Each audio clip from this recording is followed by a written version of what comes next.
வணக்கம். 13 டிசம்பர் சனிக்கிழமை. யோகா மெடிடேஷன் மனவழி பயிற்சிகள் பாகம் 30.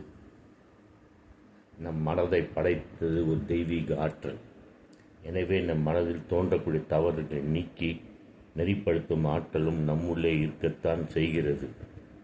தவயோகம் அறிந்து முறைப்படி கையாண்டால் அற்புதமாக செயல்படுவதை கண்கூட காணலாம்.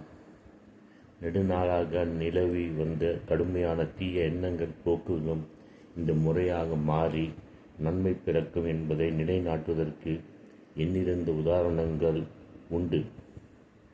குடிப்பழக்கம், கஞ்சா, அபினி போன்ற லாகிரி பொருள்களின் பழக்கம் பாலுருவிலே காணப்படும். கோணல்கள், புகைப்பிடிக்கும் பழக்கம் ஆகியவற்றுக்கு அடிமைப்பட்டவர்கள் எல்லாம் இந்த தவயோக பயிற்சி செய்து பார்க்கலாம். தீமைகள் அடிமையாயிருந்து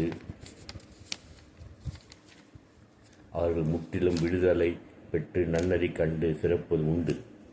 எண்ணப்போக்கை மாற்றியாக வேண்டும் என்ற ஆர்வமும் தீமையை நீக்க வேண்டும் என்ற ஆர்வத்தோடு கேட்ட தவயோக முயற்சியும் கொண்டால் ஏதோ நாடகம் நடப்பது போல மிக அருமையான மாற்றம் ஏற்படும். தவயோகியின் சிறப்பு இது. எண்ணியமாக எழுதுவர் எண்ணிய திண்ணியராக பெறேன் என்பது பொய்யாமொழி ஆகும். முதலில் இது எப்படி நடக்க வேண்டும் என்று மனத்தால் உறுதியாக எண்ணுங்கள். அது கட்டாயம் நடந்தே தீரும். நன்றி.